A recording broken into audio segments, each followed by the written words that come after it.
স্বয়ং রাসূল সাল্লাল্লাহু আলাইহি ওয়াসাল্লামের যুগে মুনাফিক ছিল, আমাদের যুগেও মুনাফিক আছে।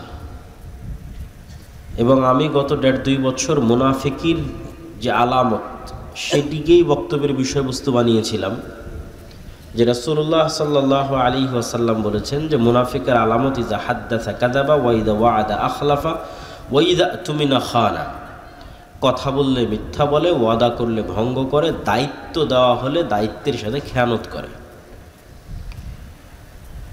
তো আমি বক্তব্য দিতে গিয়ে বলেছি যে 5 ওয়াক্ত সালাত আদায়কারী, নামাজি, হাজি, ওমরাকারী মুসলমানের অভাব নাই, কিন্তু সত্যবাদী, নিজ দায়িত্বের উপর ন্যায়পরায়ণ, নিজ দায়িত্বের আমানতের খেয়ানত করে না, এরকম মুসলমান খুঁজে পাওয়া কঠিন। কেননা গত 16 বছর যারা ছিল তারাও তাহাজ্জুদের সালাত আদায় করত। তাহলে আপনি তাহাজ্জুদের সালাত আদায় করার পরেও আপনি সত্যবাদী নন, মিথ্যুক। কেননা যে রাজনীতি আমাদের দেশে আছে, গণতান্ত্রিক রাজনীতি, এটা মিথ্যা ছাড়া চলা সম্ভব নয়। তো এটা করতে হলে মিথ্যা বলতেই হবে। এভাবেই এর সিস্টেমটা ডেভেলপ করা আছে। সেটা পার্টির মধ্যে হোক, পার্টির বাইরে হোক, অন্য দলের বিরুদ্ধে হোক, অন্য দলের পক্ষে হোক।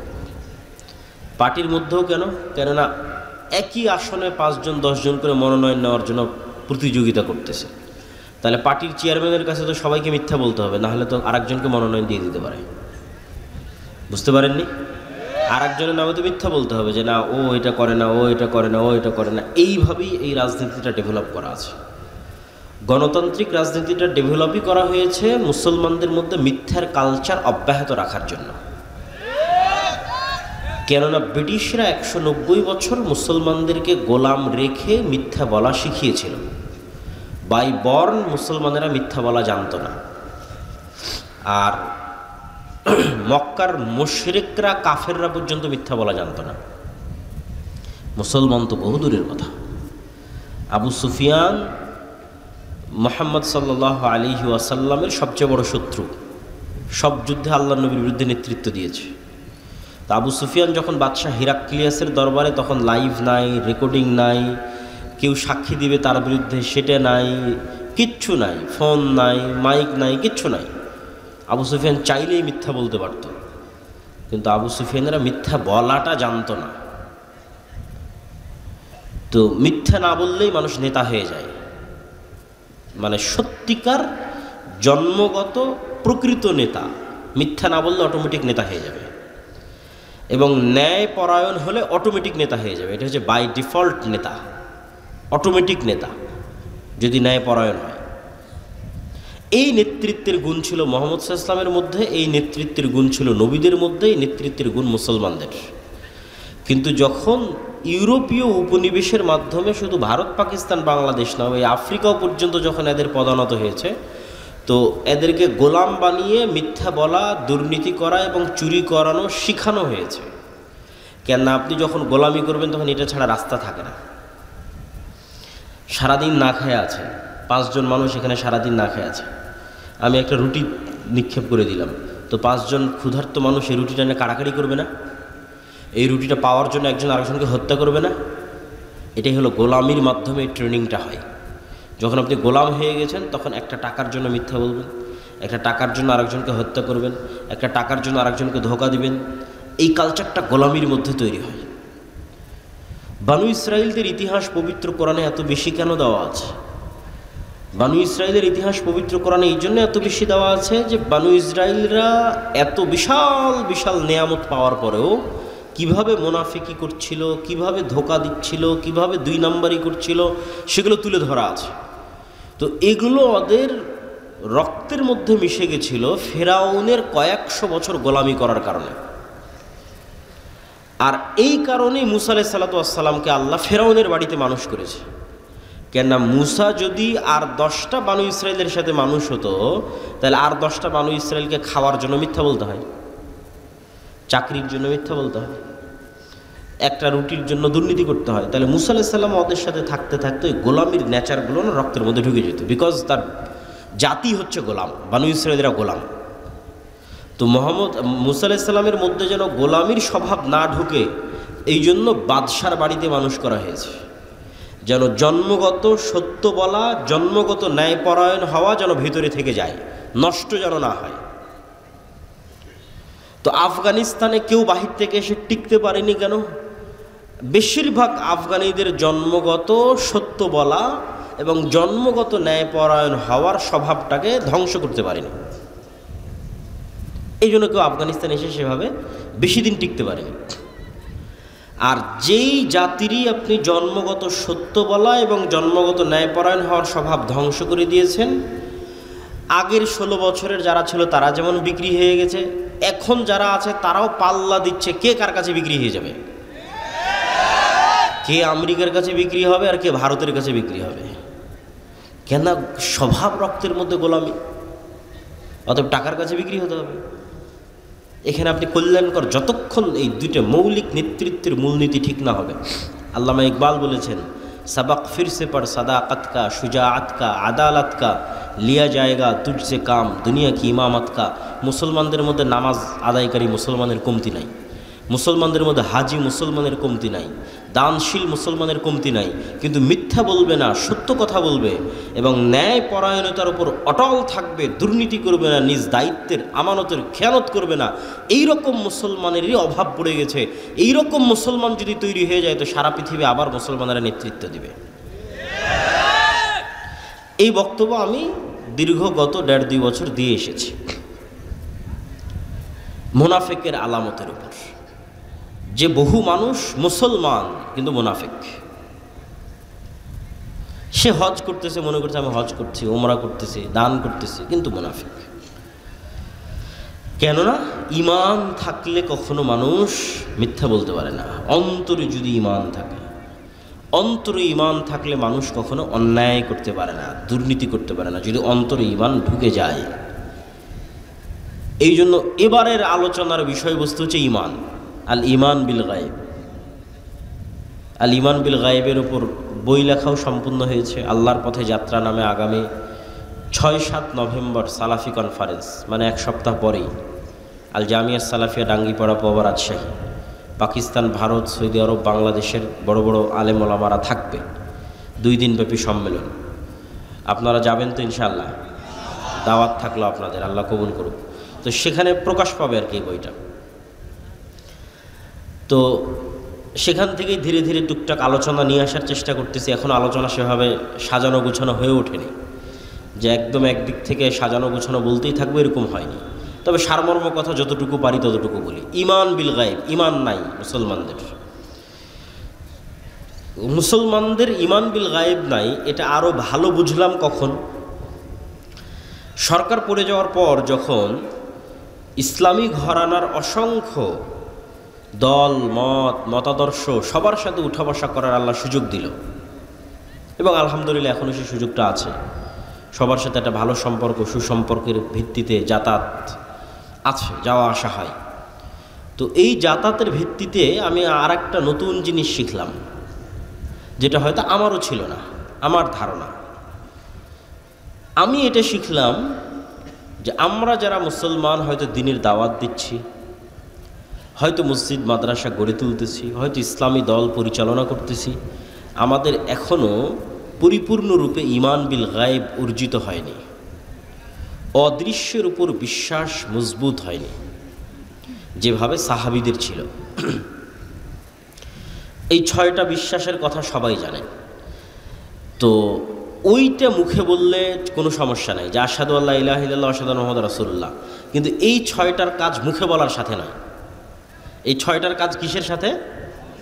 অন্তরের সাথে। কিন্তু আমরা এই 6টাও মুখে বলে শেষ করে দিয়েছি, যে আল্লাহর উপর ঈমান আনলাম, ফেরেশতাদের উপর ঈমান আনলাম, নবী রাসূল কিতাবের উপর ঈমান আনলাম, তাকদীরের উপর ঈমান আনলাম, পরকালের উপর ঈমান আনলাম।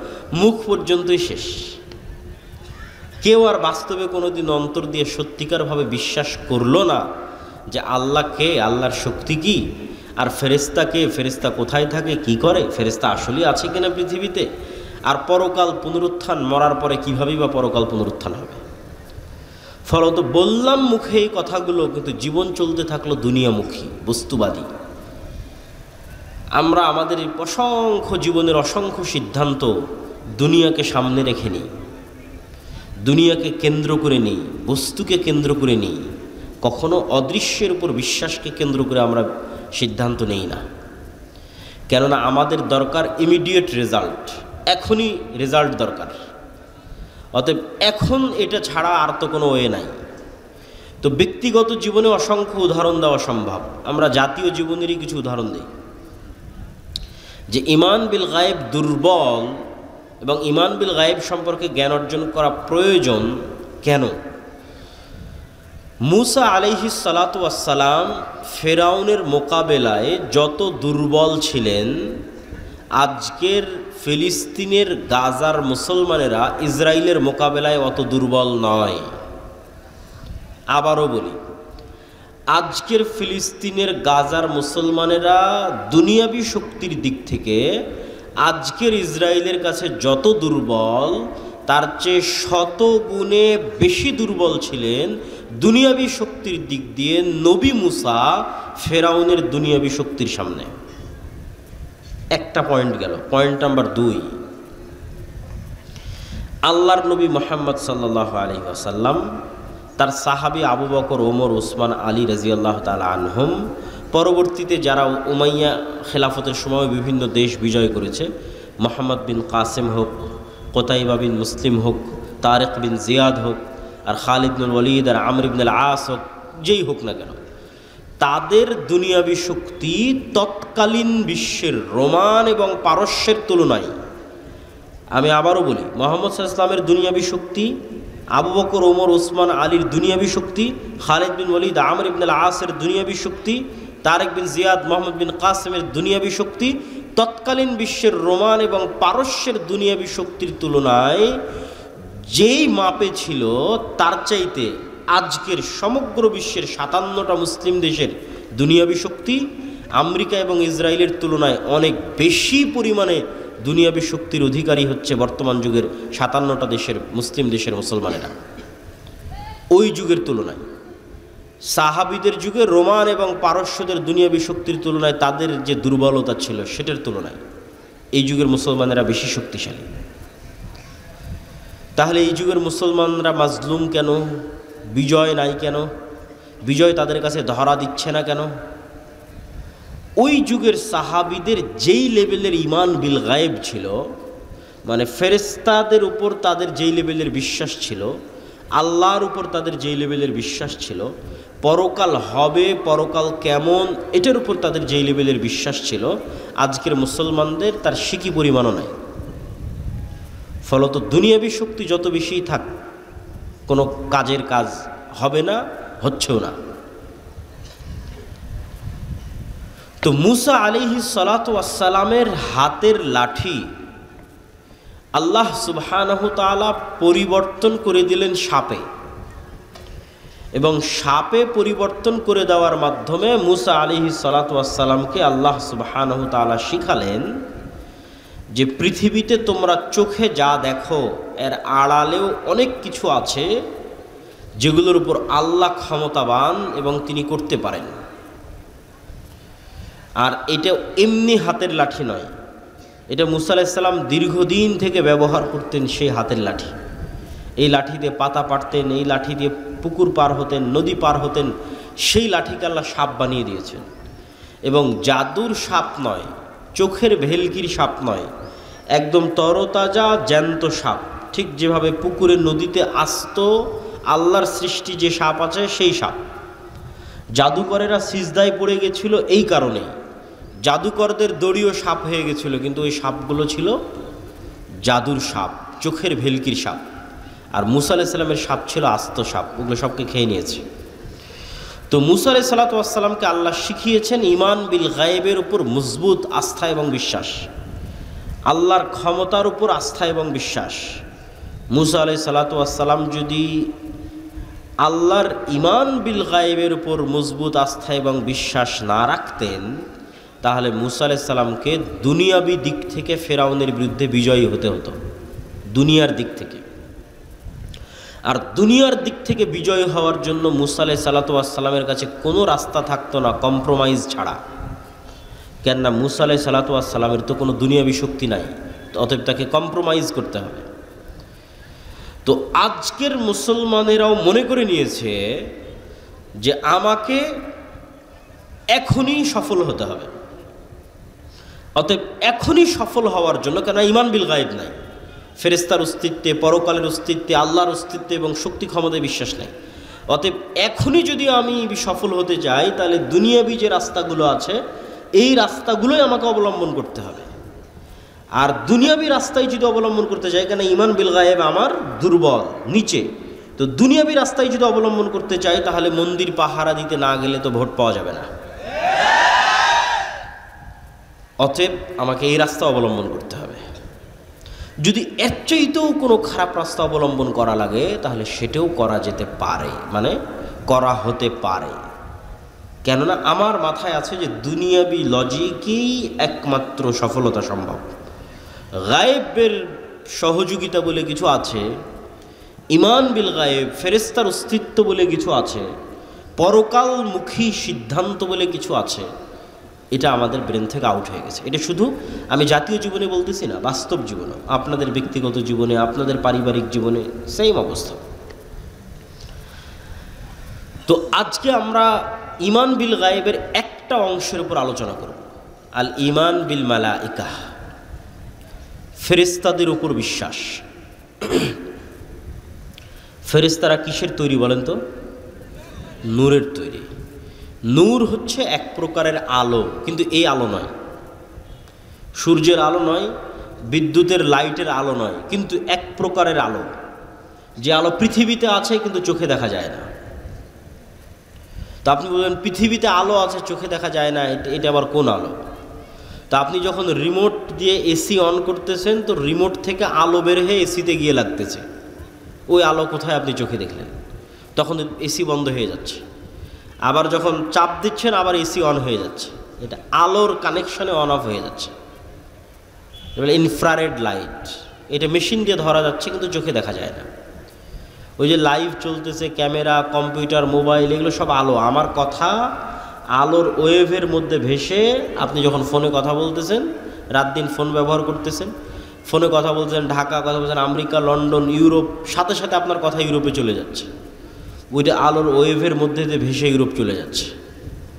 কিন্তু দুঃখজনক হলেও সত্য যে আপনি রাত দিন ইউরোপ আমেরিকায় কথা বলতেছেন, আপনার কথা ইউরোপ আমেরিকার সাথে সাথে চলেও যাচ্ছে। রাত দিন লাইভ দেখতেছেন, হ্যাঁ গাজায় এটা হচ্ছে, সাথে সাথে লাইভ দেখেন, আজকে মিরপুরে এটা চলে যাচ্ছে, সাথে সাথে লাইভ আপনি দেখতে পাচ্ছেন মেশিনের মাধ্যমে। কিন্তু ঠিকই আবার আপনার এটার ঈমান নাই যে আপনার কথা এখন সাথে সাথে আমেরিকা, লন্ডনে শোনা গেলেও, আমেরিকা, লন্ডনের মানুষ বসে শুনতে পারলেও, আর আমেরিকা, লন্ডনের কথা আমি এখন সাথে সাথে বসে শুনতে পারলেও, আমার এখনকার কথা আল্লাহ শুনছে না, সেটার বিশ্বাস নাই। অথচ যেটা ব্যবহার করে কথা বলতেছে, ওই ওয়েভ আল্লাহর তৈরি, যেটার মধ্যে দিয়ে কথা পাস হয়ে যাচ্ছে মোবাইলের মধ্যে, মোবাইল থেকে নেটওয়ার্কের মধ্যে, টাওয়ারের মধ্যে, সেখান থেকে আবার আমেরিকা চলে যাচ্ছে, এই যেটার মধ্যে দিয়ে পাস হচ্ছে এটা আল্লাহর তৈরি। তো এটার মধ্যে দিয়ে পাস হয়ে আমি মানুষের কথা শুনে নিচ্ছি, কিন্তু আল্লাহ আমার কথা শুনতেছে না। শুধু যেটা রেকর্ড হয়ে যাচ্ছে সেটা নিয়ে হয়তো আপনি চিন্তা করতেছেন। তা আমি লাইভ দেখতে পাচ্ছি, কিন্তু আল্লাহ সুবহানাহু ওয়া তাআলা আমাকে দেখতে পাচ্ছেন না, বা আমি হয়তো কোনো কিছু গোপনে করে ফেলে দিচ্ছি, এটা অসম্ভব। এই পৃথিবীকে এমনভাবে সেট করা আছে, এই পৃথিবীর কোনো কিছুই, অন্তত আজকের বিজ্ঞানের আলোকে, এগুলোই আল্লাহ ব্যবহার করবেন, এগুলোই আল্লাহ করছেন, এটা কখনোই নয়। কেন আল্লাহ সুবহানাহু ওয়া তাআলা এগুলোর মুখাপেক্ষী নয়। কিন্তু এইটা দিয়েই যদি এত দূর হওয়া সম্ভব, তাহলে আল্লাহর ক্ষমতা এবং শক্তি দিয়ে কত দূর হওয়া সম্ভব, সেটা বোঝানোর জন্য বলতেছি। যে আমরা আজকে যে পৃথিবীতে বসবাস করতেছি, বিজ্ঞান বলে এই পৃথিবীতে আমাদের কোনো কথাও গোপন নয়, আমাদের কোনো কাজও গোপন নয়। সেটা আমরা যতই গোপন করার চেষ্টা করি, এগুলো সব সেভ হয়ে আছে। আমি অন্তত দুটো উদাহরণ দিই, যে কাফা বিনাফসিকাল ইয়াউমা আলাইকা হাসিবা, তোমার হিসাব নেওয়ার জন্য আজকে তুমিই যথেষ্ট, এটা কোরআনের আয়াত। তো আমার হিসাব নেওয়ার জন্য আমি যথেষ্ট, কিভাবে আল্লাহ সুবহানাহু ওয়া তাআলা সেট আপ করে রেখেছেন যে আমার হিসাবের জন্য আমি যথেষ্ট। দুটো উদাহরণ দেখেন। আল্লাহ সুবহানাহু ওয়া তাআলা কীভাবে করবেন তা আল্লাহ সুবহানাহু ওয়া তাআলা ভালো জানেন, কিন্তু বিজ্ঞানের আলোকে আমি দুটো উদাহরণ দিই, যেটাতে এখন যদি আমরা চাই যে আপনার বিচার করব, মানুষ যদি চায় যে মানুষের বিচার করবে, আর আল্লাহ যদি মানুষকে ক্ষমতা দিয়ে দেয়, তো মানুষও পারবে। সেটা কি? বেশি না, একটু ছোট্ট কল্পনা করেন যে আমার এই কথা আলোর মধ্যে দিয়ে আমেরিকা চলে যাচ্ছে, ওয়েভের মধ্যে দিয়ে, ওইটা দিয়ে আমরা লাইভ দেখতেছি, ওইটার উপরে ইন্টারনেট টিকে আছে। তো এই যে আলোর যে একটা গতি, আলো অন করেন, অফ করার পর অন করেন, ওখান থেকে আসতে একটু হলেও সময় লাগে। এটা টর্চ লাইট ছাড়েন, একটু হলেও ওই মাথায় যেতে সময় লাগে। তো এই যে যত দ্রুত আলোটা চলে গেল, এই আলোর যাওয়ার যে গতি, এই গতির চাইতে আমরা দ্রুত কোনো গতির যন্ত্র বানিয়ে ফেলেছি। কল্পনা করেন যে আমরা এমন একটা যন্ত্র বানিয়ে ফেলেছি যে যন্ত্র আলোর চেয়ে জোরে যায়। তারপরে আলোর গতিতে 30 বছর চললে যত দূরে যাওয়া সম্ভব, আমরা ওর চেয়ে জোরে তত দূরে পৌঁছে গেছি। মানে একটা গাড়ি 100 কিলোমিটার গতিতে চললে যত দূর যায়, আমি বিমান দিয়ে তার আগে ওখানে বসে আছি, তার আগে ওখানেই চলে গেছি বিমান দিয়ে। তাহলে এখন আলো 30 বছর চললে যত দূর যাবে, আমি তার চেয়ে দ্রুত গতির কোনো যন্ত্র দিয়ে তার আগে চলে গেছি। গিয়ে ওই 30 বছর আগে গিয়ে, তথা 30 বছরের দূরত্বের পথে গিয়ে আপনি কল্পনা করেন যে মোবাইলের মতো একটা যন্ত্র আপনি বানিয়ে ফেলেছেন, শক্তিশালী একটা দূরবীন বানিয়ে ফেলেছেন, দিয়ে যদি পৃথিবীর দিকে তাক করেন, তাহলে 30 বছর আগে আপনি এই পৃথিবীতে যা যা করছিলেন তা লাইভ আপনি দেখতে পাবেন। কেন? ওইটা আলোর মধ্যে ভেসে ভেসে যাচ্ছিল, যেমন লাইভের মধ্যে, মোবাইলের মধ্যে ভেসে যাচ্ছে। এখন খুব দ্রুত আলো যাচ্ছে, এই জন্য আমি বুঝতে পারতেছি না, সাথে সাথেই চলে যাচ্ছে। তো এখানে এই আলোকের চাইতে আমরা দ্রুত 30 বছর আগে চলে যাব, 30 বছরের দূরত্বের পথ চলে যাব। তাহলে 30 বছর আগে আমি আবদুল্লাহ রাজশাহীর নওদাপাড়ায় অথবা রাজশাহীর ডাঙ্গিপাড়ায় হাঁটছিলাম, খেলছিলাম, ঘুরছিলাম, আমার ওই হাঁটা খেলার দৃশ্য আমি দেখতে পাবো, আমার চোখে দেখতে পাবো যে ওই যে আমি হাঁটতেছি, খেলতেছি, ঘুরতেছি। 1400 বছর আগের যদি এরকম আলোর সফর করা যায়, তাহলে বদরের যুদ্ধ লাইভ দেখা যাবে। অসম্ভব নয়, বাস্তব, সত্য। মুহাম্মদ সাল্লাল্লাহু আলাইহি ওয়াসাল্লামের পুরো জীবনী দূরবীন দিয়ে লাইভ দেখা যাবে। হ্যাঁ, কিন্তু মানুষ আলোর চেয়ে গতি অর্জন করতে পারবে না, যেতেও পারবে না, দেখতেও পারবে না, সেটা ভিন্ন কথা। কিন্তু আপনার একটা কাজও হারিয়ে যায়নি, সব আছে, সেভ হয়ে আছে আলোর মধ্যে, আর আপনার সব কথা আপনি শুনতে পাবেন। তো কাফা বিনাফসিকাল ইয়াউমা আলাইকা হাসিবা, আপনার নিজের বিচার করার জন্য তো আপনি যথেষ্ট। এবার আরেকটা বলি যে আপনার নিজের বিচার করার জন্য আপনি যথেষ্ট, সেটা কি? আপনার মোবাইলের মেমোরি কার্ড, অনলাইনের ডাটা, এগুলো সবাই খুব ভালোভাবে জানেন যে অনলাইনের কোনো ডাটা হারায় না। কোথায় ফেসবুকে যদি কোনো কমেন্ট করে থাকেন ওটা থাকে, কোথাও যদি ফেসবুকে মেসেজ দিয়ে থাকেন ওটা থাকে, কোনো লাইভ করে থাকেন সেটা থাকে, ফেসবুক কর্তৃপক্ষের কাছে থাকে, আপনি রাখলে থাকে। অনলাইনে কোনো টাকা ট্রান্সফার হলে সেটা হারায় না, সেটা থাকে। এগুলো কোনো কিছু হারায় না, মেমোরি কার্ডের মতো, ডাটা সেন্টারের মতো সেভ হয়ে থাকে। তো আমরা যে আমাদের শরীরের সাথে এগুলো সব কম্পিউটার ক্যামেরার চাইতে ভয়ঙ্কর কিছু বহন করে নিয়ে বেড়াচ্ছি, সেটা হচ্ছে আমাদের মাথা। সবগুলোর সাথে ভয়ঙ্কর। এরা যেমন ক্যামেরা দিয়ে আমাকে ভিডিও করতেছে, করার পর এটা চিপস বের করে কম্পিউটারে দিবে, তাই না? সেখানে এটা সেভ হবে। তো আমার এটা ক্যামেরা, আমি এটাতে যা যা দেখতেছি সব এখানে সেভ হচ্ছে, আমার মেমোরিতে সেভ হচ্ছে। আমি যা যা দেখতেছি আমার মেমোরিতে সেভ হচ্ছে, আমি যা যা শুনতেছি সব আমার মেমোরিতে সেভ হচ্ছে, আমার মেমোরিতেই। এখন ইলন মাস্ক বলতেছে যে সে মানুষের ব্রেনের সাথে ইন্টারনেট কানেক্ট করার প্রযুক্তি নিয়ে আসার চেষ্টা করতেছে, যাতে মানুষের ব্রেনের ডাটা অটোমেটিক ট্রান্সফার করা যায়। তাহলে কয়দিন পর তো আপনি আপনার ব্রেনের ডাটা ট্রান্সফার করে আপনি দেখতে পাবেন যে আপনি মোবাইলে কি দেখছিলেন, আপনার ব্রেনে সেভ হয়ে আছে কি দেখছিলেন, কেন এই ক্যামেরা দিয়ে গেছে, এখানে সেভ হয়েছে। আপনি কান দিয়ে কি শুনছিলেন, এখানে সেভ হয়ে আছে। কিন্তু মোবাইলের এদের ক্যামেরায় যে পরিমাণ জিবি ধারণ করা সম্ভব, তার সেটা হাজার লক্ষ কোটি গুণ জিবি এখানে ধারণ করা সম্ভব। 500 বছর যদি মানুষের ব্রেন কাজ করে, তাহলে 500 বছর যা যা দেখবে সব এই ব্রেনে সেভ থাকবে। এরকম পাওয়ারফুল মানুষের ব্রেন, এবং 500 বছরে যা যা শুনবে সব এখানে সেভ থাকবে। তো কাফা বিনাফসিকাল ইয়াউমা আলাইকা হাসিবা, আজকে তোমার বিচারের জন্য তুমি যথেষ্ট, সব তো তোমার ব্রেনেই সেভ হয়ে আছে। এটা শুধু ডাটা ট্রান্সফার করা লাগবে, যেহেতু কয়েকদিন পর মানুষই করে ফেলতেছে।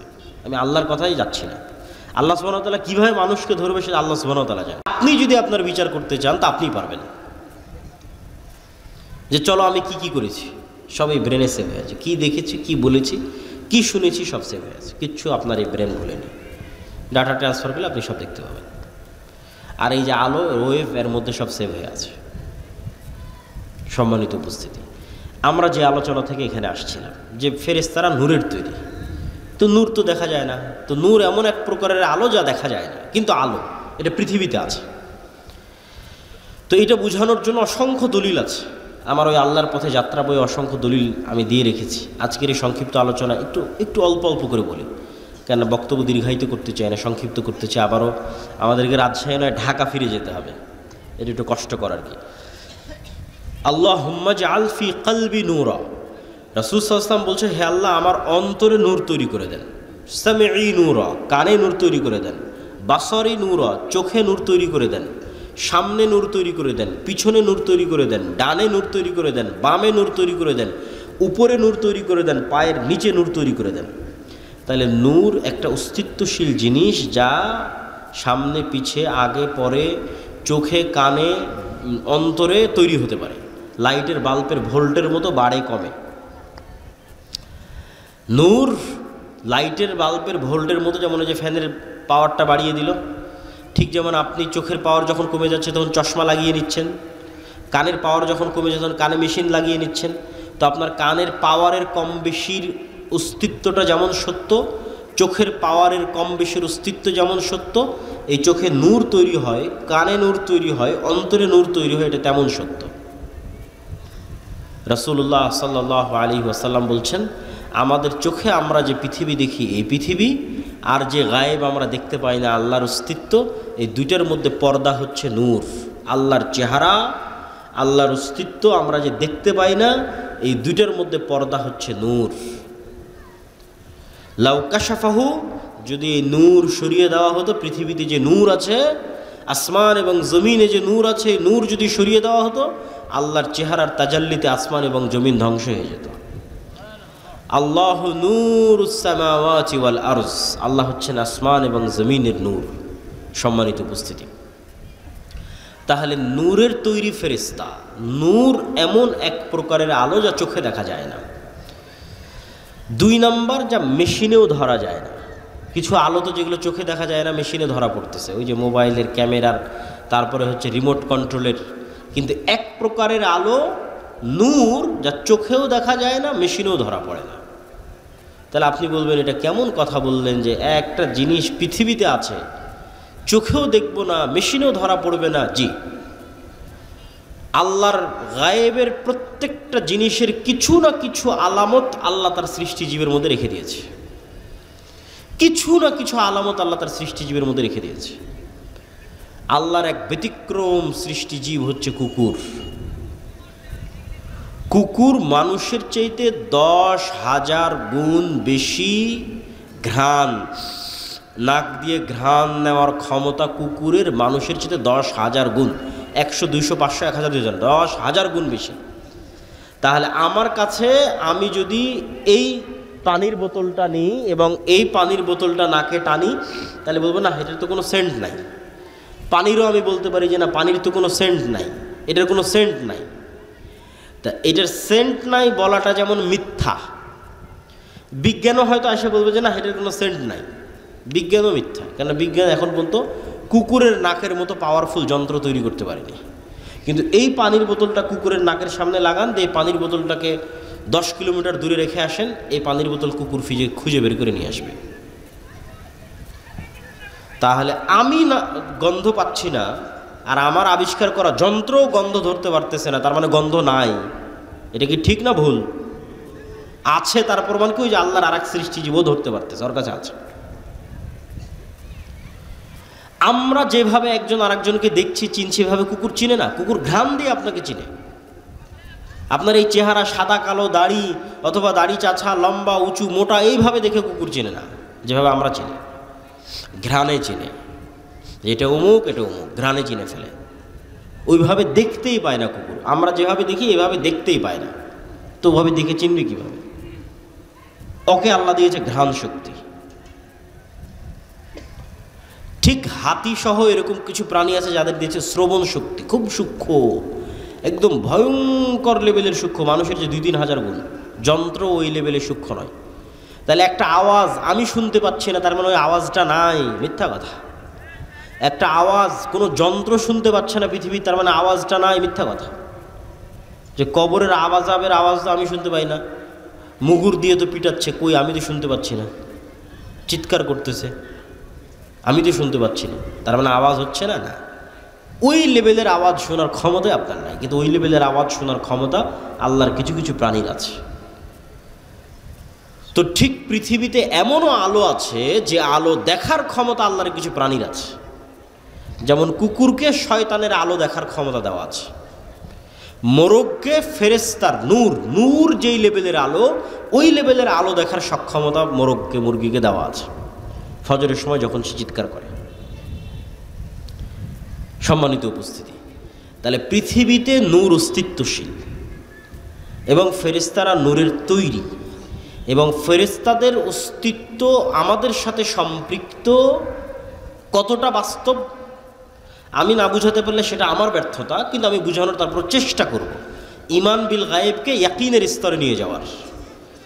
ঈমান বিল গায়েবের 6টা বিশ্বাস মুসলমানদের নাই, সেটাকে ইয়াকিনের স্তরে নিয়ে যাওয়া যায় কিনা, পারলে সফল, না পারলে ব্যর্থ, সেটা আমার ব্যর্থতা। সেটা হচ্ছে যে ফেরেশতা অস্তিত্বশীল, এটার অস্তিত্বটা কতটা বাস্তব। আপনি জন্মের পর, পৃথিবীতে জন্মের পরই সর্বপ্রথম আপনার মাকে দেখেছেন, তা আমি যদি বলি আপনার মা নাই, আপনি জীবনও বিশ্বাস করবেন না। তারপরে আপনি বিবাহ শাদী করার পর আপনার ছেলে আপনার চোখের সামনে হয়েছে, তা আমি যদি বলি এটা আপনার ছেলে নয়, আপনি জীবনও বিশ্বাস করবেন না। তাহলে আপনার ছেলের অস্তিত্ব আপনার কাছে যতটা সত্য, আপনার মায়ের অস্তিত্ব আপনার কাছে যতটা সত্য, এর চাইতে অনেক বেশি গুণে সত্য আপনার সাথে ফেরেশতার অস্তিত্ব। কেন আপনার সাথে ফেরেশতার অস্তিত্ব এর চেয়ে বেশি গুণে সত্য? কেননা আপনার আদি পিতা আদম আলাইহিসসালাতু ওয়াসসালাম পৃথিবীতে সৃষ্টি হওয়ার পর প্রথমে তার মাকে দেখেনি। পৃথিবীতে সৃষ্টি হওয়ার পর বন্ধু হিসেবে প্রথমে তার ভাইকে, বোনকে, মাকে, বাপকে, চাচাকে, মামাকে, খালাকে, স্ত্রীকে, এগুলোকে পায়নি। সৃষ্টি হওয়ার পর চোখ খুলে সর্বপ্রথম যদি দেখে থাকে তাহলে পৃথিবীর ভিন্ন জগতের 2 প্রাণীকে দেখেছে, একটার নাম ফেরেশতা আর একটার নাম জিন।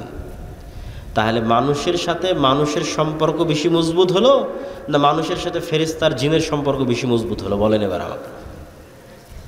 ফেরেশতার জিনের সম্পর্ক বেশি মজবুত।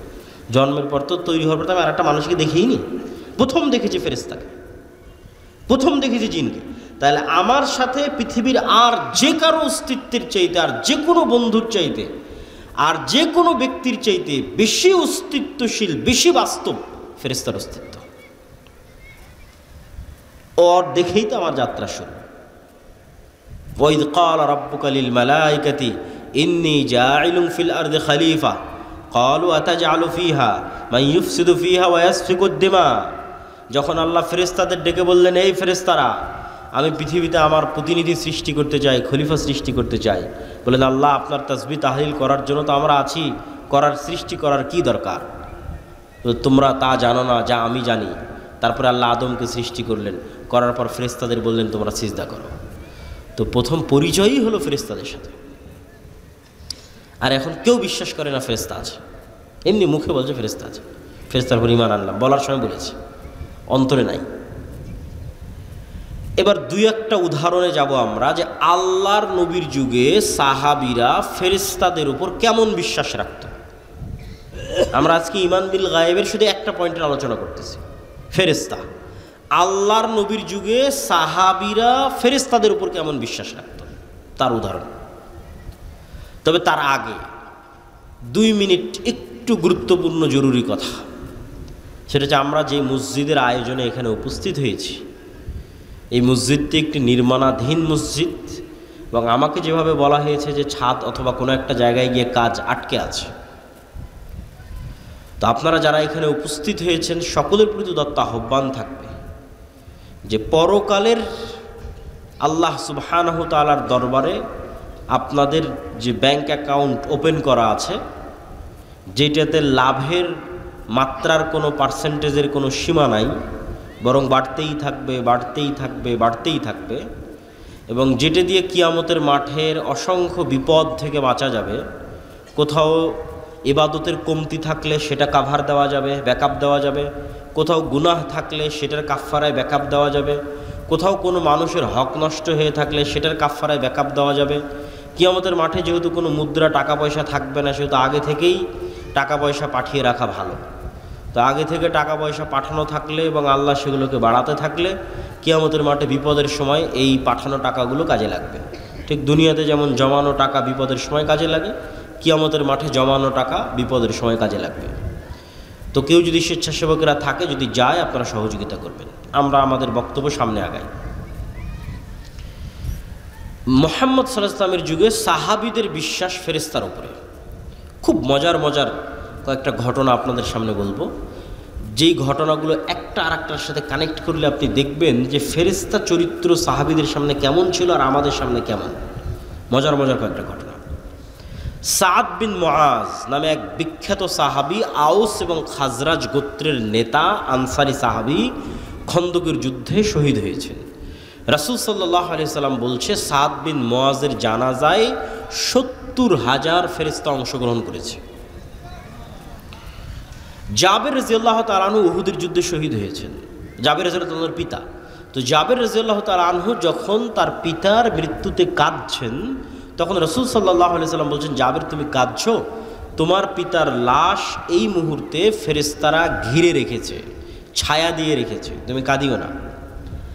হানজালা রাদিয়াল্লাহু তাআলা আনহু শহীদ হয়েছেন।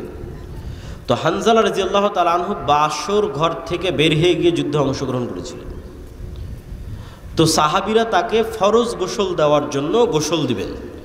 রাসূল সাল্লাল্লাহু আলাইহি সাল্লাম বলছে, হানজালাকে গোসল দেওয়ার দরকার নেই, এই জন্য যে অলরেডি ফেরেশতারা তাকে গোসল দিয়ে ফেলেছে, ইতিমধ্যেই ফেরেশতারা তাকে গোসল দিয়ে ফেলেছে। এগুলো সব রাসূল সাল্লাল্লাহু আলাইহি ওয়াসাল্লামের জীবদ্দশায় সাহাবীদের উপস্থিতিতে পরস্পরের কথায় কিভাবে ফেরেশতাদের কথাটা আসতেছে সেটার কিছু উদাহরণ। আব্দুর রহমান বিন আউফ রাদিয়াল্লাহু তাআলা আনহু বলছে যে আমি যুদ্ধ করছি, তো আমার দুই পাশে দুইজন সাদা পোশাকধারী ব্যক্তি খুব ভয়ঙ্করভাবে যুদ্ধ করতেছে। আমি এদের কোনোদিন মদিনাতে আগেও কোনোদিন দেখিনি, পরেও কোনোদিন দেখিনি। তো রাসূল সাল্লাল্লাহু আলাইহি ওয়াসাল্লামকে এই ঘটনা জানালে রাসূল সাল্লাল্লাহু আলাইহি ওয়াসাল্লাম বললেন, এরা ছিল জিবরাইল এবং মিকাইল, যুদ্ধ করার জন্য এসেছে। এক সাহাবী এক মুশরিককে আঘাত করার জন্য যুদ্ধের মাঠে তাকে তাড়া করতেছেন। আমি সংক্ষেপে বলে যাচ্ছি, শুধু বাংলা সংক্ষেপে বলতেছি। তাড়া করতেছেন, তো অদৃশ্য থেকে আওয়াজ আসলো, আকদিম ইয়া হাইজুম। আওয়াজ আসার পর এবার সাহাবী যখন তাকে হামলা করতে যাবে, তো দেখে ওই ব্যক্তি আগেই উল্টে পড়ে আছে এবং তার ক্ষত স্থান থেকে রক্ত বের হচ্ছে, আহত স্থান থেকে। সাহাবী এই ঘটনা রাসূল সাল্লাল্লাহু আলাইহি সাল্লামকে বললে আল্লাহর নবী বললেন, এটা তৃতীয় আসমান থেকে আসা ফেরেশতার আক্রমণ ছিল। এই ফেরেশতা তৃতীয় আসমান থেকে এসেছিল, তৃতীয় আসমান থেকে আসা ফেরেশতার আক্রমণ। খন্দকের যুদ্ধ থেকে রাসূল সাল্লাল্লাহু আলাইহি সাল্লাম যখন খন্দকের যুদ্ধে বিশাল ঝড় হয়ে মক্কার কাফের মুশরিকরা সব পালিয়ে গেছে, 10,000 সেনাবাহিনী 1 মাস যাবৎ মদিনা ঘেরাও করে রেখেছিল। তা আল্লাহর নবী মনে করেছে যুদ্ধ শেষ, তারা তো চলে গেছে।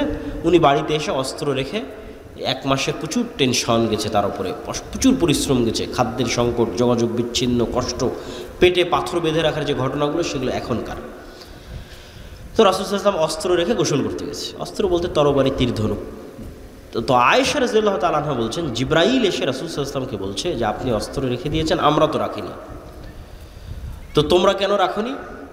তো বানু কুরাইজা, বানু কায়নুকা, বানু নযীর, এই 3টে ইহুদি গোত্র যুদ্ধ চলা অবস্থায় আল্লাহর নবীর সাথে গাদ্দারি করেছে। অথচ এরা লিখিত চুক্তি করেছিল যে এরা গাদ্দারি করবে না, পক্ষে থাকবে।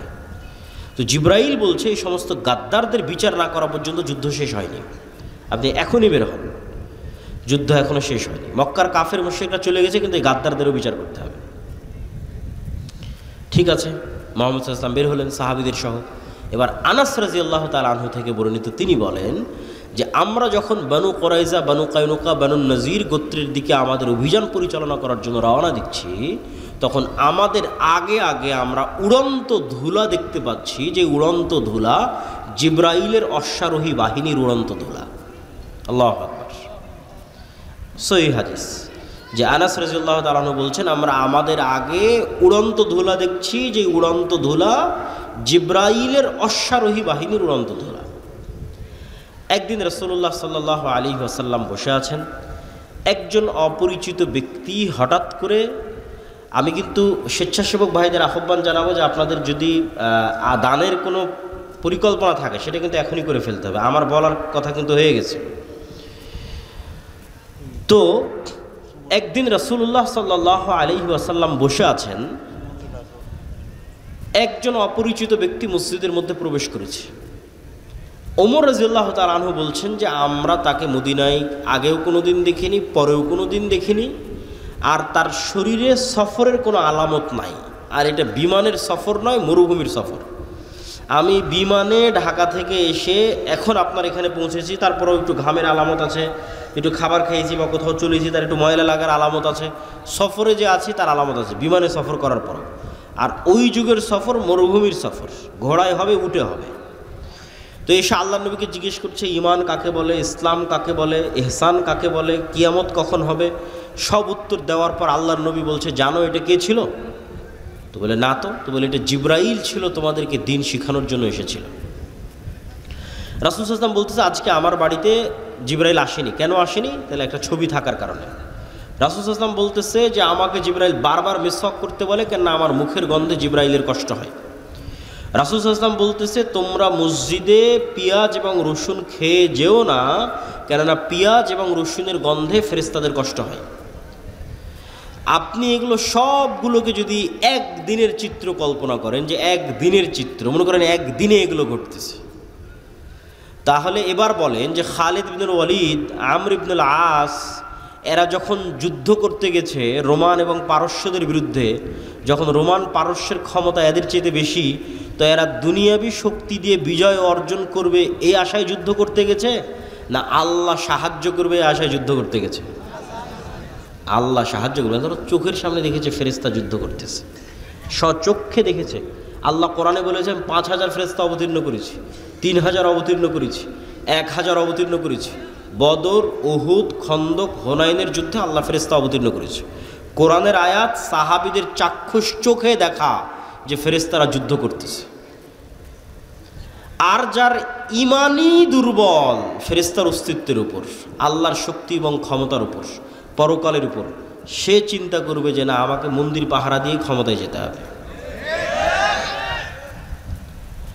আর যদি ঈমান বিল গায়েব মজবুত থাকে তাহলে কোনোদিন সে আদর্শে কম্প্রোমাইজ করবে না, তাতে ক্ষমতা আসুক আর যাক, কেননা সে জানে যে মূল ক্ষমতা কার হাতে? আল্লাহর হাতে। এবং ফেরেশতার ওপর যদি ঈমান মজবুত থাকে, আল্লাহর ওপর যদি ঈমান মজবুত থাকে, এগুলো তখন সে বুঝবে। দেখেন রাসূল সাল্লাল্লাহু আলাইহি ওয়াসাল্লাম কি বলছে, যে দাজ্জাল 40 দিন পৃথিবীতে থাকবে। পৃথিবীর এমন কোনো শহর নাই, বন্দর নাই, নগর নাই যেখানে দাজ্জাল প্রবেশ করবে না, কিন্তু মক্কা এবং মদিনায় দাজ্জাল প্রবেশ করতে পারবে না। তো মক্কা এবং মদিনায় দাজ্জাল প্রবেশ করার চেষ্টা করবে না? করবে না? করবে না? করবে। রাসূল বলছে প্রত্যেক যতবার দাজ্জাল মক্কা মদিনায় প্রবেশ করার চেষ্টা করবে, ততবার মক্কা মদিনার রাস্তায় উন্মুক্ত তরবারি হাতে ফেরেশতারা তাকে প্রতিরোধ করবে। আল্লাহু আকবার। আল্লাহর নবী বলেনি যে মানুষ প্রতিরোধ করবে, ফেরেশতা প্রতিরোধ করবে উন্মুক্ত তরবারি হাতে।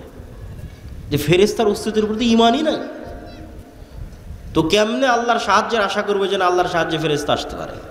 ঈমানই তো নাই, কেমনে আশা করবে? তখন চিন্তা করবে যে না আমাকে কম্প্রোমাইজ করতে হবে, আমি তো এটা না করলে ভোট পাবো না, ওইটা না করলে তো মানুষ সায় দিবে না, অতএব এটাই ছাড়, ওইটাই ছাড়, ওইটাই ছাড়। দিন শেষে ইসলামীবাদ, ইসলামী আর নাই। তো ঈমান বিল গায়েব, এর উপর ঈমান মজবুত হতে হবে। ঈমান বিল গায়েবের একটা বড় অংশ হচ্ছে পরকাল। পরকাল মানে মৃত্যুর পর পুনরুজ্জীবন। তো মৃত্যুর পর পুনরুজ্জীবনের আলোচনায় যাওয়ার আগে ফেরেশতার আলোচনায় আর দুটো কথা। ফেরেশতার অস্তিত্ব যে আছে আপনি কেমনে বুঝবেন? ঠিক আছে ভাই, মানলাম, বিশ্বাস করলাম আপনার কথা আব্দুল্লাহ ভাই, যে নূর চোখে দেখি না, তাও নূর আছে পৃথিবীতে, আমার সাথে ফেরেশতা আছে, আমাদের এখানে সবার সাথে ফেরেশতা আছে, বিশ্বাস করলাম। কিন্তু তাও বাস্তব ইন প্র্যাকটিক্যাল লাইফ লিয়াতমাইন্না কলবি, অন্তরের প্রশান্তির জন্য বিশ্বাস বাস্তবে পরীক্ষা করে দেখতে চাই ফেরেশতা আছে কিনা। তো বাস্তবে ফেরেশতার অস্তিত্ব বোঝার একটা পরীক্ষা দিয়ে যায়, যাতে আপনি বুঝতে পারেন যে হ্যাঁ ফেরেশতা আছে। তো আমাদের যখন এসএসসি এবং এইচএসসি পরীক্ষা থাকতো, সকাল 8টা 10টার মধ্যে পরীক্ষার হলে ঢুকতে হবে, ওইটার যে একটা টেনশন বা একটা তাড়া কাজ করতো, ঠিক যদি কারো ফ্লাইট থাকে, প্লেন থাকে, বিমান থাকে, ট্রেন থাকে, তাহলে ওইটা ধরার জন্য যে ব্রেনে তাড়া কাজ করে, নিয়তের মজবুতি কাজ করে, আপনি একদিন ওই রকম নিয়ত করবেন যে আজকে ফজরে উঠবো। বেশি দিন করতে বলিনি, একদিন, আজকে রাতে করতে পারেন। কীরকম নিয়ত? ঠিক বিমানে ফ্লাইটের টিকিট থাকলে যেরকম নিয়ত করেন, পরীক্ষা থাকলে যেরকম নিয়ত করেন, ট্রেনের টিকিট থাকলে যেরকম নিয়ত করেন, ওই রকম নিয়ত যেন আজকে ফজরের 5টার সময় আজান দেবে, ফজরের সালাতে 5টার সময় উঠতেই হবে, নিয়ত শক্ত করবেন। এমনি ওই মনে করলাম যে ফজর উঠবো, চলো ফোনে অ্যালার্ম দিই, ওটার কথা বলিনি। ফোনে তো অ্যালার্ম দেওয়া লাগবে না, কেননা পৃথিবীতে কারা আছে? কারা আছে? ফেরেশতা আছে, তো ফোনে কেন অ্যালার্ম দেবেন? মানুষকে কেন বলবেন যে আব্দুর রহমান জিহাদি সাহেব আমাকে ফজরে ডেকে দিয়েন? কেন ফজরে তুলে দেওয়ার জন্য কে আছে? ফেরেশতা আছে। ফেরেশতা তো পৃথিবীতে আছে। মানুষকে কেন বলতে যাবেন যে আমাকে ফজরের বেলা উঠিয়ে দিবেন? ফেরেশতা উঠিয়ে দিবে। এটা আপনি বাস্তবে প্র্যাকটিক্যাল পরীক্ষা করবেন যে ফেরেশতা আপনাকে উঠিয়ে দিচ্ছে কিনা, আপনি উঠতে পারছেন কিনা। কোনো মানুষকেও বলার দরকার নাই যে আমাকে ফজরে উঠাতে হবে, কোনো মোবাইলে অ্যালার্মের দরকার নাই যে আমাকে ফজরে উঠাতে হবে। তারপরে আপনি শক্ত নিয়তে ঘুমিয়ে যান এবং ঠিক রাসূল সাল্লাল্লাহু আলাইহি ওয়াসাল্লামের সুন্নাত অনুযায়ী ঘুমিয়ে যান। তো রাসূল সাল্লাল্লাহু আলাইহি ওয়াসাল্লাম কী বলছে? যে আপনার মাথার কাছে একজন ফেরেশতা পাহারাদার অবস্থায় থাকবে ফজর পর্যন্ত। তাহলে এখন আপনাকে ফজরে উঠিয়ে দেওয়ার দায়িত্ব ফেরেশতার। আল্লাহ সুবহানাহু ওয়া তাআলা এভাবেই পৃথিবী সেট করে রেখেছে। তো কেমনে আপনাকে ঘুম থেকে উঠিয়ে দেবে সে জানে। এখন মশার কামড়ে উঠিয়ে দিবে, না ঝাপটা আওয়াজে উঠিয়ে দিবে, না আপনার বাচ্চা কাদার মাধ্যমে উঠিয়ে দিবে, না কিসের মাধ্যমে উঠাবে, সেটা ফেরেশতার দায়িত্ব। না কোনো দিন ফজরের আজান আপনার কানে ঢোকে না, আজকে ঠিকই ফজরের আজান কানে ঢুকে গেছে। কেন ফজরের আজান কানে ঢুকতে বাধা হয়ে থাকতো কে? শয়তান। কে বাধা হয়ে থাকতো? শয়তান। আজকে ফেরেশতা ঢুকতে দিয়েছে, শয়তানের বাধা সরে গেছে, ফেরেশতা ঢুকতে দিত, ফজরের আজানই ডাইরেক্ট কানে ঢুকে গেছে, তো আপনি এমনি উঠে গেছে। কোনো না কোনো ওয়ে ব্যবহার করে আপনি ঈমান বিল গায়েবের বিশ্বাসের মজবুতির মাত্রা যত উঁচু লেভেলে যাবে, গায়েবের অস্তিত্বের প্রমাণ তত বাস্তবে ফিল করবেন। ঈমান বিল গায়েবের উপর বিশ্বাসের মাত্রা যত উঁচু লেভেলে যাবে, মাত্রা যদি সাহাবীদের লেভেলে যায়, তাহলে ফেরেশতা আবারও যুদ্ধ করার জন্য নামবে। এটাই ঠিক। মানে বিশ্বাসের মাত্রা যদি সাহাবীদের লেভেলে যায়, তাহলে বাস্তবে স্বচক্ষে আবারও ফেরেশতাদের যুদ্ধ করতে দেখা যাবে। কিন্তু ওই লেভেলে মাত্রা নাই, যাচ্ছে না, নেওয়া যাচ্ছে না। কেননা আমরা সবাই হয়ে আছি শয়তানের বন্ধু, শয়তানের দোসর। কেমনে আপনার কাছে ফেরেশতা আসবে আপনি বলেন? যেখানে রাসূল সাল্লাল্লাহু আলাইহি ওয়াসাল্লাম বলছে যে পেঁয়াজ এবং রসুনের গন্ধে ফেরেশতারা কষ্ট পায়, আর আল্লাহ নবী তো পেঁয়াজ রসুন খেতই না, ফেরেশতা কষ্ট পাবে, তো এমনি এতবার মিসওয়াক করতে যাতে জিবরাইল কষ্ট না পায়, আর আপনি সারাদিন বিড়ি আর সিগারেট নিয়ে বসে আছেন, তাহলে আপনার কাছে ফেরেশতা যাবে? আপনার কাছে ফেরেশতা যাবে না। আপনার সাথে কে আছে সব সময় বলেন তো? শয়তান আছে।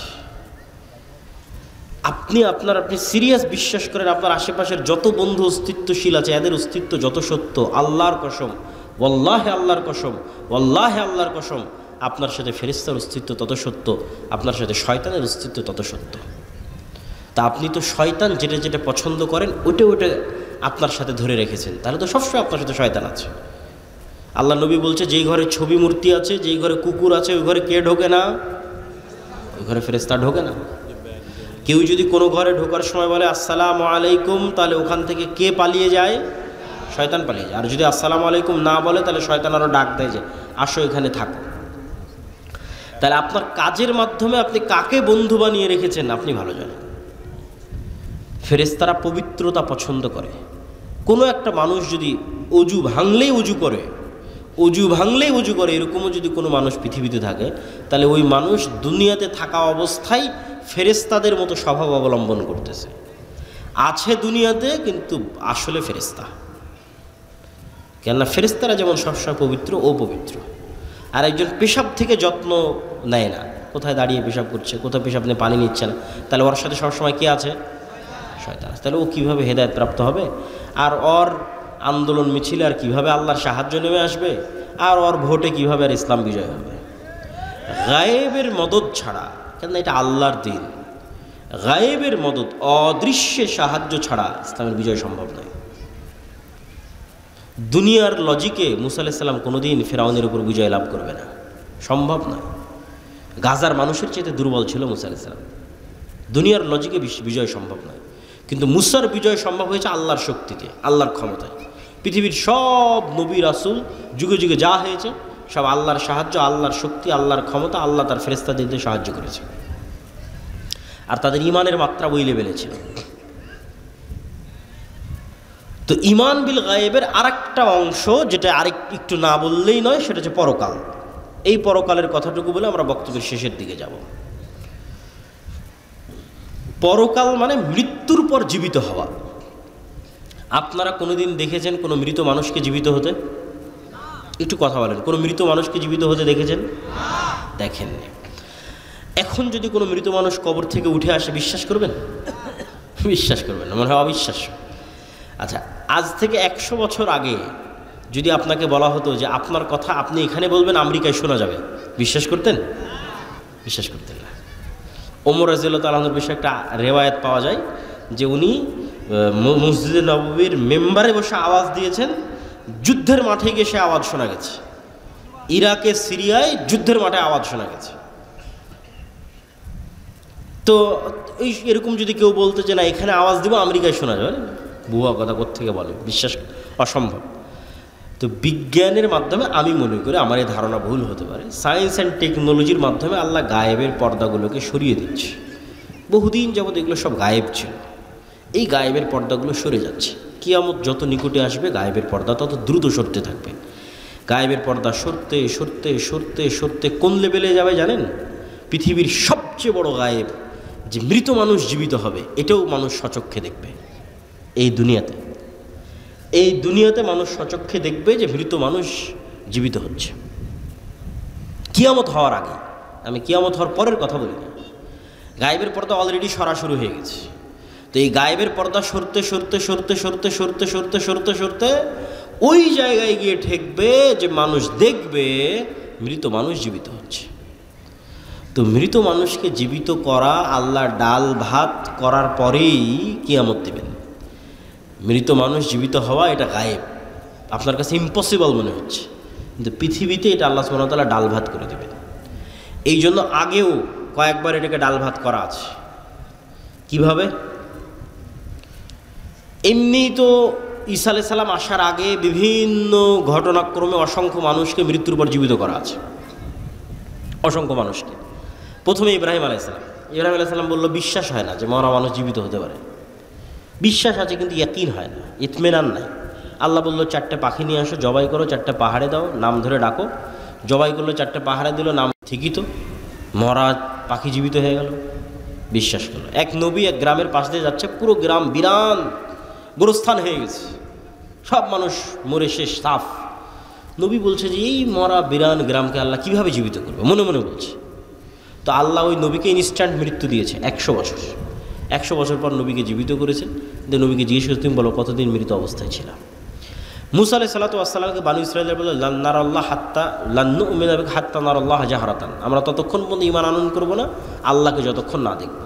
মুসা আলাইহিস সালাম 70 জনকে নিয়ে তুর পাহাড়ে গেল, আল্লাহর তাজাল্লিতে সবগুলো স্পট ডেড, ইনস্ট্যান্ট মরে গেছে। মুসা আলাইহিস সালাম আল্লাহর কাছে দোয়া করলো, সুম্মা বা'আসনাকুম মিন বা'দি মাউতিকুম, তোমাদের মৃত্যুর পর তোমাদের পুনরায় জীবিত করে দিলাম। তারপর আসহাবে কাহফের ঘটনা, 309 বছর প্রায় মৃত, কিন্তু মানুষ দেখলে মনে করবে জীবিত। আর এবার ঈসা আলাইহিস সালাম, মৃতকে জীবিত করা ডাল ভাত। ঈসা আলাইহিস সালাম মৃতকে জীবিত করা, ঠিক আপনি বাড়িতে যেমন ডাল আর ভাত রান্না করেছেন এরকম। ঈসা আলাইহিস সালাম যে কোনো একটা মাটি নিবে, আল্লাহ কোরআনে বলেছে, কোরআন আছে, যে কোনো একটা মাটি নিবে, মাটি নিয়ে বিসমিল্লাহ, মাটিতে ফু দিবে, জীবন্ত পাখি হয়ে আকাশে উড়ে যাবে। বলেন আল্লাহু আকবার। রাত দিন উনি মানুষকে করে দেখিয়েছে। কবরের পাশে যাবে মৃত মানুষ, বিইজনিল্লাহ, আল্লাহর আদেশে জীবিত হয়ে যাবে, মানুষ জীবিত হয়ে যাবে। অন্ধ মানুষ, বিসমিল্লাহ বিইজনিল্লাহ, আল্লাহর আদেশে চক্ষুষ্মান হয়ে যাবে, চক্ষুষ্মান হয়ে যাবে। তাহলে ঈসা আলাইহিস সালামের হাতে মৃতকে জীবিত করা ছিল এক প্রকার আপনার বাড়িতে যেমন আপনি ডাল এবং ভাত রান্না করেন, এটা যেমন ইজি, ঠিক তেমন ইজি। এবার গায়েবের পর্দা খুলতে খুলতে খুলতে খুলতে কিয়ামতের পূর্ব মুহূর্তে আসবে দাজ্জাল। দাজ্জালকে আল্লাহ এই ক্ষমতা দিয়ে দেবে। দাজ্জাল মানুষকে বলবে যে আমাকে আল্লাহ হিসেবে বিশ্বাস হয় না, তো তোমার দাদা কতদিন আগে মারা গেছে, তো বলে আমার দাদা আছে 10-15 বছর আগে মারা গেছে। তোমার বাপ? আমার বাপ 5 বছর আগে মারা গেছে। ঠিক আছে, তোমার বাপ আর তোমার দাদাকে আমি নিয়ে আসতেছি কবর থেকে উঠিয়ে। এবং বাস্তব সত্য কবর থেকে জীবিত উঠে তার বাপ এবং দাদা তার সামনে এসে হাজির হয়ে যাবে। তো আজ থেকে 100 বছর আগে ঠিক আপনার কাছে যেমন কোনো মানুষের 100 বছর আগে মারা যাওয়া কোনো মানুষকে যদি বলেন আমার এখন কথা ডাইরেক্ট আমেরিকায় শোনা যাচ্ছে, তো ইম্পসিবল। তো ঠিক আজ থেকে জানি না, হয়তো কাল পরশুর মধ্যে হতে পারে, কেন কিয়ামতের ঘটনার কোনো সময়সীমা কেউ জানে না, 500 বছরের মধ্যে হতে পারে। মানুষ দেখবে যে তার বাপ দাদা, তার আত্মীয় স্বজন, মৃত আত্মীয় স্বজন কবর থেকে জীবিত অবস্থায় উঠে আসতেছে। তো কিয়ামত ঘটার আগেই মৃত ব্যক্তিকে জীবিত করাকে ডাল ভাত বানিয়ে দেওয়া হবে মানুষের হাত দিয়ে। তাহলে আল্লাহ পারবে না মানুষকে জীবিত করতে? কি বলে? আরে একবার ঈসা আলাইহিস সালাম মৃতকে জীবিত করেছে, আর একবার দাজ্জাল মৃতকে জীবিত করবে। মানুষ মৃত মানুষকে জীবিত করবে, আর আল্লাহ পারবেন না মৃতকে জীবিত করতে? এই জন্য বলছি যে এগুলো গায়েবের পর্দা উন্মোচন হয়ে যাচ্ছে। আপনার কথায় আমার কথা এখন আমেরিকায় শোনা যাচ্ছে, আর আল্লাহ শুনতে পাচ্ছেন না। আমার কথা অটোমেটিক সব রেকর্ড হয়ে থেকে যাচ্ছে, লাইভ হয়ে থেকে যাচ্ছে, দেখা যাচ্ছে, আর আল্লাহ সুবহানাহু ওয়া তাআলা পারবেন না? আমার ফিঙ্গারপ্রিন্ট দিয়ে মানুষ আমাকে অপরাধী হিসেবে ধরে ফেলতেছে, কারো ফিঙ্গারপ্রিন্টের সাথে মিলে না। আমি এখানে যদি এখন ছাপ দিয়ে চলে যাই, তাহলে এখানে যে আমি ছাপ দিয়েছিলাম এটা এরপরে যদি কেউ ছাপ না দেয়, কালকে এটা ফরেন্সিক যে করলে বের হয়ে যাবে যে ওই আবদুল্লাহর পাসপোর্টও এখানে ছাপ দিয়েছিল। তাহলে এই হাতের মধ্যে এমন কি আছে, যদি আল্লাহ কিয়ামতের মাঠে যদি বলে যে হ্যাঁ এই হাত কথা বলো, এগুলো সবগুলোর মধ্যে সেভ হয়ে আছে। কোনো কিছু পৃথিবী থেকে হারায় না, কোনো কিছু হারাচ্ছে না। হিসাব আল্লাহ সুবহানাহু ওয়া তাআলার হিসাব নেওয়া এবং পুনরায় পরকাল বাস্তবায়ন করা এত সহজ, এত বাস্তব। সম্মানিত উপস্থিতি, তাহলে ঈমান বিল গায়ব যখনই আপনি বিশ্বাস করে নেবেন যে হ্যাঁ পরকাল ঘটবে, না ঘটে গেছে, মরব না মরে গেছে, তাহলে এবার জীবনের সিদ্ধান্ত নেওয়া সহজ হবে। যে কোনো ইসলামী দল যখন মনে করে নেবে যে না আমরা সবাই শহীদ হয়ে গেছি, আমরা সবাই মারা গেছি, কেন এই জীবনের তো কোনো মূল্য না ইসলামের দৃষ্টিতে। আল্লাহ, মৃত্যু মানে আল্লাহর সাথে সাক্ষাৎ।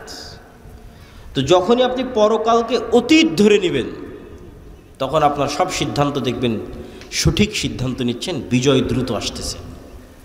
আর যখন ধরে নেবেন না এই দুনিয়ায় সব কিছু, দুনিয়া দিয়ে আমার সব কিছু করে শেষ করতে হবে, তাহলে আর এই ইসলামের বিজয়ও আপনার হাত দিয়ে সম্ভব নয়, আর আপনার বাস্তব জীবনেও আপনি সাকসেসফুল হতে পারবেন না। অতএব বস্তুবাদী দুনিয়ামুখী জীবন বাদ দিয়ে পরকালমুখী, মৃত্যুর পর আবার জীবিত হবেন, হিসাব নেওয়া হবে, এই চিন্তা, ফেরেশতা আছে, ফেরেশতা আপনাকে সহযোগিতা করতেছে, ফেরেশতার সাথে বন্ধুত্ব, ফেরেশতার অস্তিত্বের প্রতি গভীর অবিচল আস্থা, ফেরেশতাকে দেখতেও পেয়ে যেতে পারে। আপনার ঈমান বিল গায়ব বাড়তে থাকলে ওরকম হয়েও যেতে পারে, অস্বাভাবিক কিছু নয়। সম্মানিত উপস্থিতি, বক্তব্যের শেষের দিকে এসে কয়েকটা জরুরি কথা। আল জামিয়া সালাফিয়া আদ-দাওয়া ইলাল্লাহ, মাসিক আল ইতিসাম, মাকতাবাতুস সালাফ, এগুলোর নাম আপনারা কখনো শুনেছেন কিনা, শোনেন কিনা জানি না। হয়তো এমনি দাওয়াত দেন, বক্তব্য দিতে আসি চলে যায়। এই যে আজকে এসেছি, আবার কবে আসব কোনো গ্যারেন্টি আছে? বলেন আছে? মৃত্যু হয়ে যেতে পারে। আর এই সারা বাংলাদেশের কত গ্রাম, কত জেলা, কোন জায়গায় আবারও যাওয়া হবে আর কোন জায়গায় আবারও যাওয়া হবে না, কোনো গ্যারেন্টি নেই। কিন্তু প্রতি মাসে আমরা যে মাসিক আল ইতিসামে লিখতেছি, আমি নিজে 3টে লিখি, 3টে প্রবন্ধ লিখি। একটা হচ্ছে সম্পাদকীয়টা লিখি, যেমন প্রথমে আজকের এটাতে আছে হামাস ইসরায়েলের যুদ্ধবিরতি, গাজার ভবিষ্যৎ কী, এটা এই মাসের সম্পাদকীয় আমার লেখা। এবং 2টা প্রবন্ধ লিখি, তাহলে মোট 3টে লিখি প্রতি মাসে। তাহলে আমি এখানে আর আসতে পারি আর না পারি, এখানকার কোনো মানুষ যদি নিয়মিত মাসিক আল ইতিসাম নেয়, তাহলে ওর কাছে আমার নিয়মিত কথা যাচ্ছে না? যাচ্ছে না? নিয়মিত আমার কথা যাচ্ছে। আর যদি মনে করেন আজকেই বক্তব্য দিয়ে শেষ, আর 5 বছরে আমিও আসলাম না, আপনার সাথে আমার আর দেখাও হলো না, আপনাকে আর দাওয়াতও দিতে পারলাম না। তো এই জন্য আমাদের লেখনীকে, আমাদের অন্য আর যে কার্যক্রমগুলো আছে, যেমন দাওয়া ইলাল্লাহর কাজ কি, মক্তব, এত বলি সুমন ভাইকে, মনিরকে, যে এইভাবে নয়, দাওয়াতি কাজের মাধ্যমে প্রোগ্রাম করতে হবে, কিন্তু বুঝাতে পারি না। হয়তো আমার ব্যর্থতা, এই জন্য বুঝাতে পারি না। আমরা আলহামদুলিল্লাহ অন্যান্য জায়গায় সফল হয়েছি, সফলকাম হয়েছি। আমাদের গাইবান্ধা জেলায় মক্তব চলতেছে, আরও বহু জেলায়, সারা বাংলাদেশে 600 মক্তব ট্রেনিং প্রাপ্ত মানে এই সমস্ত 600 মক্তবের শিক্ষকেরা জামিয়া সালাফে ডাঙ্গিপাড়াতে ফ্রি থাকা, খাওয়া এবং যাতায়াত খরচ, এবং ওই 600টা মক্তবের ছাত্রের ফ্রি বই, ছাত্রছাত্রীর কতগুলো জিনিস একটা আর একটার সাথে যুক্ত হলো, 600। এই 600টা মক্তবের ক্ষেত্রে এই সবগুলো জিনিস ঘটেছে। মানে 600 মক্তবের ইমাম জামিয়া সালাফিতে এসেছে, 7 দিন ব্যাপী ট্রেনিং নিয়েছে, থেকেছে, তাদের থাকা খাওয়া খরচ, যারা ট্রেনিং দিয়েছে তাদের বেতন, তাদের যাতায়াত খরচ, আবার ওই মক্তবের ছাত্রছাত্রীর বই, সবগুলো দাওয়া ইলাল্লাহর পক্ষ থেকে বহন করা হয়েছে। এবছর আমরা দাওয়া ইলাল্লাহর জাতীয় মক্তব প্রতিযোগিতাকে টিভি চ্যানেলে নিয়ে যাচ্ছি। এইটার পিছনে খরচ আছে প্রায় 50 লক্ষ টাকার কাছাকাছি। টিভি চ্যানেলের সময় কেনা থেকে শুরু করে সম্পূর্ণ প্রজেক্টটা বাস্তবায়ন করা। আপনাদের ছেলেমেয়েরাই টিভিতে যাবে এবং কথা বলবে, তাদের জ্ঞানকে ছড়িয়ে দেবে। তাহলে এই যে একটা প্রসেসের সাথে যদি আপনারা যুক্ত হন, এটা স্থায়ী দাওয়াত। আমি সেখানে যাই আর না যাই, আমার ট্রেনিংপ্রাপ্ত শিক্ষক ওখানে কোরআন শিখাচ্ছে, এটা চিন্তা করলেই মন ভালো হয়ে যায়, চিন্তা করলেই মন ভালো হয়। আর যখন মনে করি আমি এখানে আসলাম, আজকে বের হয়ে গেলাম, এখানে একটা বক্তব্য চালু করতে পারলাম না, তখন মনে হয় যে না, আমার এই দাওয়াতি সফরটার কল্যাণকর হলো না, সাদাকায় জারিয়াটা স্থায়ী হলো না। 2 ঘন্টা চিৎকার করলাম, মানুষ তো এখন ভুলে যাবে। আর যদি না এখানে এই শিবগঞ্জ কানসাট অঞ্চলে আমার 10টা-50টা মক্তব চলে, তাহলে আমার মনে হবে যে না, ওই 10টা-50টা মক্তবে যে বাচ্চা কোরআন শিখতেছে, ওর সাদাকায় জারিয়ার নাকি আমিও পাবো। কেন সেগুলোর আমরা খোঁজ খবর রাখতেছি, প্রতিযোগিতা আয়োজন করতেছি, তদারকি করতেছি। তো ঠিক তেমনি আমাদের আরও লেখনির যে বিষয়গুলো আছে, শায়েখ আব্দুর রাজ্জাক বিন ইউসুফের যে বইগুলো আছে, আমাদের ছাত্ররা একটা পত্রিকা বের করে, কিশলয়, এটা ছাত্রদের। এর এই যে প্রচ্ছদ ডিজাইন, এটাও ছাত্রদের করা। এর ভিতরের যে লেখার যে ডিজাইন, এটাও ছাত্রদের করা। এটা কোনো স্টাফ, বেতনভুক্ত কোনো স্টাফ দিয়ে করা নয়, ছাত্ররাই করে। তো এইগুলো যদি আপনারা না দেখেন, না শোনেন, শায়েখ আব্দুর রাজ্জাক বিন ইউসুফের সালাতের বই, দোয়ার বই, আমাদের মিন্নাতুল বাড়ি, এগুলো আপনাদের মূল্যায়ন করতে হবে। 3 নম্বর যে বিষয়টা, সেটি হচ্ছে সমাজ থেকে অন্যায়কে উৎখাত করার আরেকটা বড় অন্যায় হচ্ছে সুদ। সমাজ থেকে যে সমস্ত অন্যায়কে উৎখাত করা উচিত বলে মনে হয়, তার মধ্যে আরেকটা বড় অন্যায় কি বলেন তো? সুদ। কেন সুদ বড় অন্যায়? সুদ মানুষকে গোলাম বানায়। ফেরাউন বানু ইসরাইলদেরকে যে গোলাম বানাতো না, আপনি ইতিহাস পড়ে দেখেন, ওর গোলাম বানানোর আরেকটা মূলনীতি ছিল সুদ। ওদের সুদি লেনদেনের মাধ্যমে ওদেরকে গোলাম বানিয়ে রাখত। আল্লাহর নবী যখন মদিনায় যায়, তখন মদিনায় সুদি কারবারের সবচেয়ে বড় ব্যবসা ইহুদিদের। তা আল্লাহর নবী খুব ভালোভাবে জানে যে অর্থনীতি যদি কন্ট্রোল না করা যায়, দেশ কন্ট্রোল করা সম্ভব নয়। তাহলে এদের সুদি অর্থনীতির যে বেড়াজাল আছে, এটা ভেঙে চূর্ণ বিচূর্ণ করতে হবে, নাহলে আমি দেশ কন্ট্রোল করতে পারবো না। তো আজকে পৃথিবী এমন একটা সিচুয়েশনে চলে গেছে, কোনো ক্যাশ টাকা নাই। ইংল্যান্ডে আমি 1 বছর থেকে দেখে এসেছি, আমেরিকার লোকজন যারা গেছে তাদের সাথে কথা হয়, ক্যাশ টাকা বলে পৃথিবীতে আর কিছু নাই। মানে প্রত্যেক ক্যাশ টাকার বিপরীতে লোন আছে। এখনও বাংলাদেশে ওই সিচুয়েশন তৈরি হয়নি, এখনও বাংলাদেশে ক্যাশ টাকা আছে। এখন এরকম সিচুয়েশন হয়নি যে আমার পকেটে 1000 টাকা আছে, তাই 1000 টাকার বিপরীতে লোন আছে, এটা না, এখনও হয়নি, এখনও সুযোগ আছে।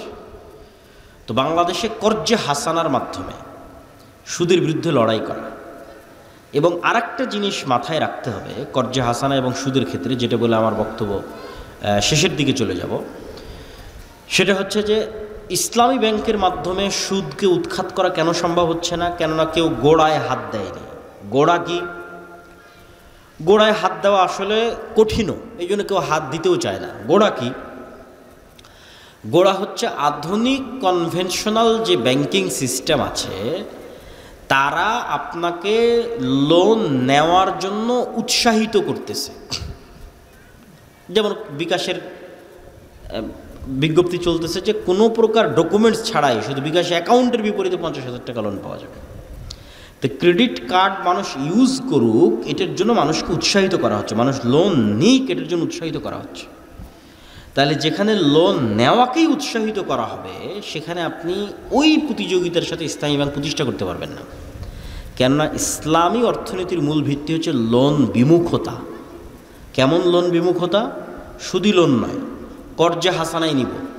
বুঝেন না? বুঝাতে পারলে আমার ব্যর্থতা। সুদি লোন নয়, কর্জে হাসানাই নিব। তো কর্জে হাসানাই যদি আমি নেই, সেটা ফ্রিজ কেনার জন্য নিব, এসি কেনার জন্য নিব, মোটর সাইকেল কেনার জন্য নিব, মোবাইল কেনার জন্য নিব, গায়ের একটা ভালো জামা কেনার জন্য নিব, আজকে হোটেলে ভালো খাবো এটার জন্য নিব, বাড়িতে ছাদ দেবো এটার জন্য নিব, এর প্রমাণে দলিল দেওয়া কঠিন আছে। সুদি ঋণের কথা আমি বলিনি, কর্জে হাসানা নিব, কর্জে হাসানাই নিব, কিন্তু এসি, ফ্রিজ, মোটর সাইকেল, বাড়ির ছাদ, মানে এমন কাজ যা না করলে আমি মরে যাবো এরকম নয়। এইরকম কাজের জন্য কর্জে হাসানা নেওয়া যাবে, আর দলিল দেওয়া কঠিন আছে। বিলাসী পণ্য ক্রয়ের জন্য অথবা বিলাসিতার জন্য, মাটির বাড়ি আছে এটাকে ভেঙে পাকা বাড়ি বানাতে হবে, অন কাইন্ড অফ বিলাসিতা, বিলাসিতার জন্য সুদি লোন বহু পরে কর্জে হাসানা নেওয়া যাবে কিনা এটা জায়েজ প্রমাণ করা কঠিন আছে। ইসলাম লোন বিমুখ দিন, সবসময় লোন থেকে বাঁচতে বলা হয়েছে। কখন লোন নিবা?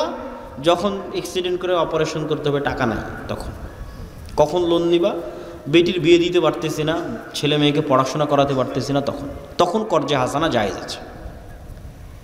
তাহলে কর্জে হাসানা দিয়ে আপনি মোটর সাইকেল কিনবেন, এসি কিনবেন, ফ্রিজ কিনবেন, সেটাই প্রমাণ করা কঠিন। শুধু লোন দিয়ে তো বহু দূরের কথা। তাহলে মূলনীতিতেই ভুল। তাহলে কনভেনশনাল ব্যাংক আপনাকে বলছে আসো আমার কাছে লোন নিয়ে তুমি গাড়ি নাও, তাহলে ইসলামী ব্যাংক যদি বলে যে না আমিও ওই একই সার্ভিস দিব, পারবে না, ওইটা তখন ইসলামী ব্যাংক হবে না। ইসলামী ব্যাংক মানেই হচ্ছে না তুমি বিলাসী পণ্যে লোন নিতে পারবে না। ইসলামী অর্থনীতি মানেই তুমি বিলাসী পণ্যে লোন নিতে পারবে, কর্জে হাসানা নিতে পারবে না। তুমি কর্জে হাসানা নিতে পারো বিপদে পড়ে, অথবা ব্যবসার জন্য, হয় ইনভেস্টমেন্ট আর না হয় বিপদে পড়ে কর্জে হাসানা।